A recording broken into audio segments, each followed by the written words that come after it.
ஒரே ஒரு 5 லிட்டர் இதய மந்த்ரா கடல் எண்ணெய் பேக் ஒரு மாசம் முழுசுக்கும் அத்தனை சமையல் முடிச்சு விடலாம். இதய மந்த்ரா.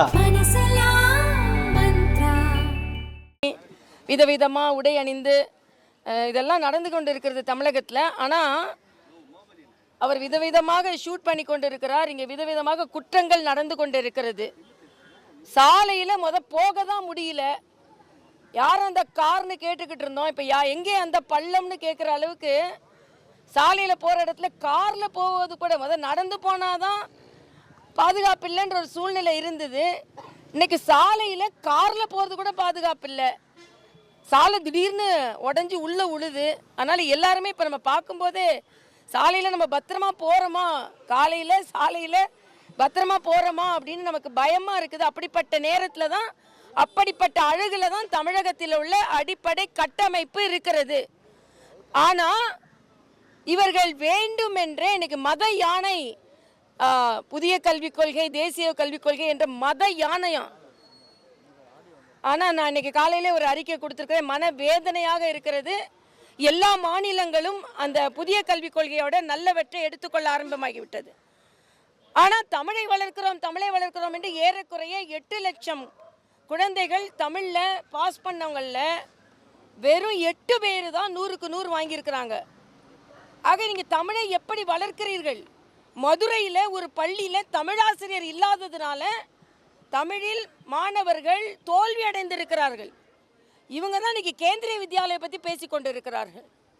ஆக இன்று முற்றிலுமாக கல்வித்துறையில் மாணவர்களோட முயற்சியினால் கல்வித்துறையில் அவங்க பாஸ் ஆகி கொண்டிருக்கிறார்களே தவிர, இல்லை என்றால் வேண்டுமென்றே இதை அரசியலாக்கி கொண்டிருக்கிறார்கள். முதல்வர் சொல்றாரு, கல்வியை மாநில பட்டியலுக்கு கொண்டு வருவதற்கு போராடுவோம்னு சொல்றாரு. ஏன் போராடணும்?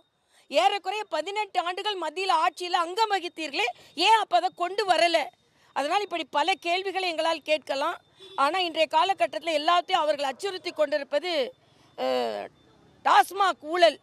அதனால தான் சனாதனத்தை பற்றி பேசிய தம்பி உதயநிதி சனாதனத்தின் ஒரு பகுதியாக இருக்கின்ற விருந்தோம்பலுக்கு சென்று விட்டார். பார்த்தசாரதி கோயிலுக்கு பக்கத்தில் போய் சனாதன தர்மத்தின் ஒரு பகுதி தான் விருந்தோம்பல் என்பது, கோயிலில் விருந்து போட வேண்டும் என்பது, அதில் உள்ளெல்லாம் போக மாட்டாங்க அவங்க. ஆக இப்போ இன்னைக்கு பரிகாரம் யாராவது ஜோசியர் சொல்லியிருப்பாருன்னு நினைக்கிறேன். தம்பி சனாதனத்தை பற்றிலாம் ரொம்ப மோசமாக பேசிட்டீங்க, இல்லை கோயிலுக்கு வெளியே நடக்கின்ற அன்னதானத்தை தொடங்கி விட்டீங்கன்னா இந்த பரிகாரம் இருக்கும் அப்படின்னு சொல்லியிருப்பாங்க. நீங்கள் வருவது மகிழ்ச்சி, கோயிலுக்கு அருகில் வருவது மகிழ்ச்சி, கோயிலுக்கு உள்ளேயும் சென்று நீங்கள் தரிசிக்க வேண்டும் என்பது எனது கருத்து. இன்றைய காலகட்டத்தில் தமிழகத்தில் எல்லாமே தோல்வி அடைந்து கொண்டு வருகிறது. ஆனால் முதல்வர் அதை கவனிக்கதாக இல்லை. இன்றைக்கி எல்லா அமைச்சர்கள், பல அமைச்சர்கள் மீது ஊழல் குற்றச்சாட்டு இருக்கிறது. அதனால் இன்றைய காலகட்டம் 2026 நிச்சயமாக ஆட்சி மாற்றம் ஏற்படும் என்பதில் எந்தவித மாற்று கருத்தும் இல்லை. நான் கேட்குறேன், ஆணவத்தோடு பேசுகிறார்கள். நேற்று இந்த மத யானை அந்த வெளியீட்டை நான் பார்க்குறேன். நான் என்ன நினைக்கிறேனோ அதை தான் தமிழக மக்கள் படிக்கணும். மாணவர்கள் நாங்கள் என்ன சொல்கிறோமோ அதை தான் ஏழை மாணவர்கள் படிக்கணும். எங்கள் பிள்ளைங்க எது வேணாலும் படிச்சுட்டு போவாங்க, அதை பற்றி நீங்கள் கவலைப்படக்கூடாது. அதனால் மரியாதைக்குரிய பாரத பிரதமருக்கு நாங்கள் நன்றி உணர்வோடு சொல்கிறேன்.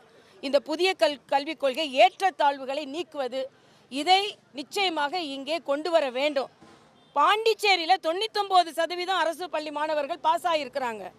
அடிப்படை கட்டமைப்பு சிறப்பாக இருக்கிறது. ஆனால் எப்போ பார்த்தாலும் நேற்று நீங்கள் தேர்வை சொல்லும்பொழுது எல்லா மாநிலத்திலும் ஏதோ மோசமாக இருக்க மாதிரியும் தமிழ்நாடு மட்டுமே முன்னேறி செல்கிற மாதிரி ஒரு மாய தோற்றத்தை ஏற்படுத்துகிறார்கள். எல்லா விதத்திலும் தமிழகம் தோல்வி அடைந்திருக்கிறது என்பதை நான் இங்கே பதிவு செய்கிறேன். கல்வி நிதிக்கான பேசும்போது கூட எல்லாருக்கும் எல்லாங்கிறது தான் திராவிட மாடல், இன்னாருக்கு இன்னாருங்கிறது தான் பாஜகவோட காவி மாடல்னு சொல்லி விமர்சனம் பண்ணுறாங்க. சார், இன்னாருக்கு இன்னாருன்னு சொல்கிறாருல்ல, நான் கேட்குறேன், துணை முதலமைச்சரை எல்லோருக்கும் எல்லான்னு ஏன் கன்சிடர் பண்ணலை? அவங்க கட்சியில் எல்லா தொண்டர்களும் தானே வேலை செய்கிறாங்க. இப்போ எல்லோருக்கும் எல்லாம் பதவியும் கிடையாது. ஆனால் பதவி என்று வரும்போது இன்னாருக்கு இன்னார் அப்படின்றது அப்போ ஏன் துணை முதலமைச்சர் தான் உட்காரு? என்ன இன்னொன்று, நாங்கள் எல்லாம் கலைஞர் குடும்பத்தை சார்ந்தவர்கள் சொல்கிறாங்களே தவிர யாரும் தமிழ் குடும்பத்தை சார்ந்தவர்கள் இன்னும் சொல்லலை. அதனால் இது அப்பட்டமான ஒரு சுயநலமான ஒரு புத்தக வெளியீடு. இது ஒரு கல்வி அமைச்சரே இதை செய்தது மிக மிக மிக தவறு. இன்னும் சொல்லப்போனால் புதிய கல்விக் கொள்கையில் இன்னும் நல்லவே எவ்வளவோ இருக்குது. இதை சொல்கிறார் 20 சதத்தில் நாங்கள் முன்னேறி இருக்கோம் அப்படின்னு. முன்னேறியவர்கள் இன்னும் முன்னேற வைப்பது தான் புதிய கல்விக் கொள்கை. அதனால் அவர்கள் பின்பற்றி இருக்க வேண்டும். இதையே மறுபடியும் அரசியலாக்கி கொண்டிருப்பாங்க. மக்களுக்கு இப்போ புரிஞ்சு போச்சு, மத்திய அரசு எது செஞ்சாலும் இவங்க பின்பற்ற மாட்டாங்க. அதனால் 2026 நம்ம மாற்றிடுவோம் மக்கள் முடிவு செய்து விட்டார்கள். இஸ்ரோவோட விஞ்ஞானி அதில் பேசும்போது கூட புதிய கல்விக் கொள்கையில் பெண்களுக்கு முக்கியத்துவம் இல்லை அப்படின்னு ஒரு விமர்சனத்தை முன் வைக்கிறாங்க. இல்லை அது மயில்சாமி அண்ணாதுரையை நான் வன்மையாக கண்டிக்கிறேங்க. அது மட்டும் இல்லை, அவர் எதை உதாரணம் காமிச்சா சந்திராயனை உதாரணம் காமிக்கிறார். சந்திராயன் யாரோட அந்த ஆட்சியின் மிகப்பெரிய திறமையாக கொண்டு வரப்பட்டது? மரியாதைக்குரிய பாரத பிரதமர் அவர்களின் ஊக்கத்தினால் கொண்டு வரப்பட்டது. ஆக இன்னைக்கு இன்னொன்று சொல்கிறோம், நம்ம இஸ்ரோ தலைவர் கூட சொல்லியிருக்கிறார். எல்லாரும் இங்கே சில பேர் கேட்டாங்க, இங்கே சில பேர் வயிறு பசியில் இருக்கும்போது உங்களுக்கு சேட்டலைட் தேவையா என்றெல்லாம் கேட்டார்கள். இன்று பாகிஸ்தானை மக்களை பாதிக்காமல் தீவிரவாதிகளை மட்டுமே நோக்கி ஃபோக்கஸ்டாக கொலை செய்ய முடிஞ்சது சேட்டலைட் உதவினால. அதனால் நம்ம இந்தியா எவ்வளோ ப்ரிப்பேர்டாக இருந்திருக்கு மரியாதைக்குரிய பாரத பிரதமர் வழிகாட்டுதலில் என்பதை இந்த பாகிஸ்தானை தாக்கியதிலிருந்தே மிக உலக நாடுகள் உற்று நோக்கி கொண்டிருக்கிறார்கள். அது மட்டுமல்ல, இன்னைக்கு இந்தியாவிலிருந்து பாராளுமன்ற குழுக்கள் போகிறார்கள். அதில் தமிழகத்தை சார்ந்த கனிமொழி அவர்களும் இடம்பெற்றிருப்பது எனக்கு ஆறுதல். ஏன்னா நம்ம நாட்டை பற்றி இன்னொன்று எனக்கு மகிழ்ச்சி அளிக்கக்கூடியது என்னன்னா, சசி தரூரை அவங்க கொடுக்க மாட்டாங்க. ஆனாலும் சசி தரூர்லேருந்து, ஒவேசியிலேருந்து, கனிமொழியிலேருந்து, அவங்க சுப்ரியா சோலேலேருந்து எல்லாரும் என்ன ஒரு வார்த்தை சொல்லியிருக்கிறார்கள், ஏன்னா நாங்கள் கட்சியாக பார்க்கல, என் நாட்டை நான் பிரதிநிதித்துவம் செல்கிறேன், இதுதான் நம்ம பாரத பிரதமரோட வெற்றி. ஆக எல்லோரும் இதை போல ஒற்றுமையாக வர வேண்டும். இன்னும் சொல்ல போனால் தமிழ்நாட்டில் இந்த டாஸ்மாக் ஊழலாக இருக்கட்டும், புதிய கல்விக் கொள்கை பண்ண நல்ல கொள்கையை எதிர்ப்பதாக இருக்கட்டும், அனைத்து எதிர்க்கட்சிகளும் ஒன்று கூட வேண்டும். ஏனென்றால் மத்திய அரசு எந்த அளவிற்கு எல்லோரையும் இணைத்து பாகிஸ்தானை எதிர்த்து போராடுகிறதோ அதே போல தமிழகத்தில் இன்று மக்கள் விரோத போக்கை எதிர்த்து போராட வேண்டிய சூழ்நிலையில் நாம் எல்லாம் இருக்கிறோம் என்பது எனது கல்வி நிதியை கேட்டு நீதிமன்றம் செல்ல இருக்கிறேன் அப்படின்னு சொல்லி முதலமைச்சர் சொல்லியிருக்காரு. நான் கேட்குறேன், முதலமைச்சர் நீதிமன்றத்தின் தீர்ப்பு தான், அதை முதலில் அவர் பின்பற்றுகிறாரா, ஒப்புக்கொள்கிறாரா? எல்லாவற்றையும் நீதிமன்றம் செல்ல வேண்டும் என்று இல்லை. ஒரு ஃபெடரல் செட்டப்பில், கூட்டாட்சி தத்துவத்தில் மத்திய அரசிடம் ஒரு நல்ல உறவை மேம்படுத்தி அதன் மூலம் மாநில அரசிற்கு நல்லவற்றையெல்லாம் கொண்டு வரலாம். ஆனால் பிரதமர் வந்தால் நான் வரவேற்க போக மாட்டேன், நிதி ஆயோக் கூட்டத்திற்கு நான் போக மாட்டேன், இப்படியே சொல்லிக் கொண்டிருந்தால் மக்கள் தான் பாதிக்கப்படுகிறார்கள் என்பதை முதலில் புரிந்து கொள்ளணும் என்று கருத்து. கொள்கை எதிரியான பிஜேபியுடன் கூட்டணியில்னு சொல்லிட்டு தாவேகா அறிவிச்சிருக்கு. தாவேகால அதிகாரப்பூர்வமாக எந்த அறிவிப்பும் வரலப்பா. தேவாக்காவுடன் தலைவர் தம்பி விஜய் அவர்கள்ட்ட எந்த அறிவிப்பும் வரல. அதனால யாரும் இல்லை, அதான் சொல்கிறேன், அதிகாரப்பூர்வமாக தம்பி அவர் தான் தலைவர், அவங்க கிட்ட இருந்து எந்த அறிவிப்பும் வரல. இல்லை யாரெல்லாம் சொல்கிறதுக்கு நான் பதில் சொல்ல முடியாது. அதே மாதிரி இன்னைக்கு கூட்டணி கட்சி பேசுறதுக்கு என் கட்சியோட தலைவர்கள் இருப்பார்கள். இன்று எல்லோருமே ஒன்று சேர வேண்டிய சூழ்நிலை இப்பொழுது நமக்கு வந்திருக்கிறது என்பது எனது கருத்து. இல்லை இப்போ அதாவது நான் என்ன நினைக்கிறேன்னா, இப்போ கூட்டணி யாரிடம் பேசுவது, எப்படி பேசுவது எல்லாமே எங்களது அகில பாரத தலைவர்கள் முடிவு செய்வார்கள். ஆனால் எனது கோரிக்கை என்ன என்றால், இந்த திராவிட முன்னேற்ற கழகம் அப்புறப்படுத்தப்பட வேண்டிய ஒரு ஆட்சி, அதற்கு யாரெல்லாம் அந்த கொள்கை உள்ளவர்கள் அவர்களெல்லாம் உடன் இருந்தால் நல்லது என்பது எனது கருத்து. அதே மாதிரி அண்ணன் திருமாவளவனை ஒன்று பாராட்டுறேன். ஏன்னா டாஸ்மாக்ல ஊழல் நடந்தது என்றால் அது விசாரிக்கப்பட வேண்டியது என்று இப்பொழுது உரக்க குரல் கொடுக்க ஆரம்பித்திருக்கிறார்கள். அத்துமீறு அப்படின்னா அதுக்கு வேறு அர்த்தம்னு சொல்லி கொண்டிருந்த அண்ணன் திருமாவளவன் அவர்கள் இன்று ஊழல் குற்றச்சாட்டுகளை சொல்லிக் கொண்டிருக்கின்ற அந்த கட்சியை அத்துமீற வேண்டும் என்பதும் எனது கருத்து. விசாகன் ஐஏஎஸ் டாஸ்மாகோட எம்டியை அலக்களிக்கிறாங்க அமலாக்கத்துறை. இதுல நாங்க தமிழக அரசு துணை நிற்கும், சட்ட ரீதியாக அவங்களுக்கு ஆதரவு கொடுக்குறீங்க. ஈரோடு முத்துசாமி ஒரு அறிக்கை கொடுத்துருக்காங்க. இல்லை நான் இதை வன்மையாக கண்டிக்கிறேன். ஏனென்று வழக்காடு மன்றத்தின் டிரெக்ஷன்ல தான் இப்போ ஈடு இன்னும் அந்த சோதனையை அதிகரித்திருக்கிறாங்க. வழக்காடு மன்றம் என்ன சொன்னது? ஒரு துறையில் ஊழல் குற்றச்சாட்டு இருந்தால் அதை விசாரிப்பதற்கு அனுமதிக்க வேண்டும். அதில் ஷீல்டு பண்ணிக்கிறாங்க. பெண்கள்லாம் அதிக நேரம் இருக்கிறாங்க, அவர்களை பெண்களை காரணம் காட்டி, பெண் அலுவலர்களை காட்டி நீங்கள் விசாரணையை தடுக்க முடியாது என்று உயர்நீதிமன்றம் சொல்லி இருக்கிறது. அதனால இன்னைக்கு நீங்கள் யாருக்கெல்லாம் துணை நிற்பீங்கன்னு நமக்கு தான் தெரியுமே.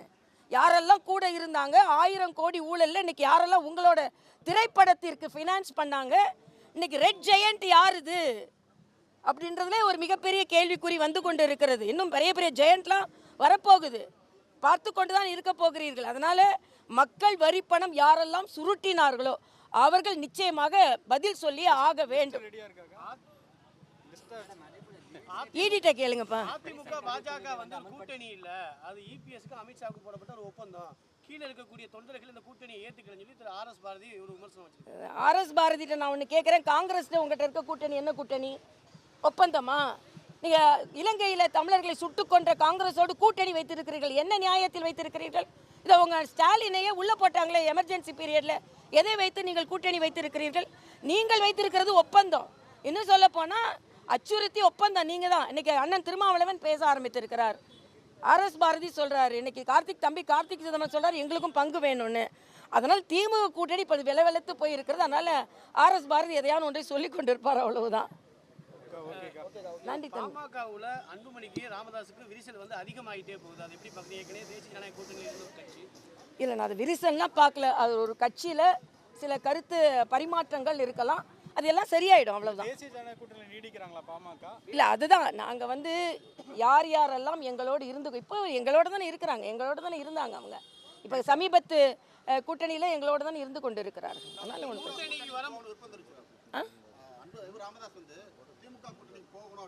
சரி, நான் பெரியவர் ராமதாஸ்ட்ட போய் கேட்குற கேள்வியெல்லாம் என்கிட்ட கேட்டால் எப்படிப்பா? அதனால அவங்க கிட்ட கேள்வி கேளுங்க. அவன் இன்னொரு கட்சியை பற்றி நான் என்ன சொல்ல முடியும்? கூட்டணி சமயத்தில் என்னை அழைக்காது வருத்தம் இருக்குன்னு திரு முன்னாள் முதலமைச்சர் திரு ஓபிஎஸ் வந்து விமர்சனம் பண்ணியிருக்காரு. இல்லை, அதான் சொல்கிறேன், அவங்களோட கருத்தை அவங்ககிட்ட கேளுங்க. நாங்கள் இப்போ தேசிய ஜனநாயக கூட்டணியில் கூட்டணி இணைப்பாக இருக்கிறது. தேசிய ஜனநாயக கூட்டணி வெற்றி பெறும். வேறு என்னென்ன சின்ன சின்ன கருத்து இருந்தால் நீ அவங்ககிட்ட போய் கேட்டுக்கோங்க. இல்லை, அதை தான் சொல்கிறேன், நீங்கள் எல்லாத்தையும் கேட்டுக்கோங்க. நாங்கள் இப்போ இருக்கிற வரைக்கும் நாங்கள் எல்லாரும் மகிழ்ச்சியாக இருக்கிறோம். ஏன்னா இவங்க என்னது முரசொலியில் என்ன இது என்ன கல்யாண பந்தமா? மகிழ்ச்சியாக இருக்கிறோன்னா கல்யாண பந்தத்தோட மேலேயே எங்கள் கூட்டணி மகிழ்ச்சியாக இருக்கிறது என்பதை நான் மீதும் பதிவு செய்கிறேன்.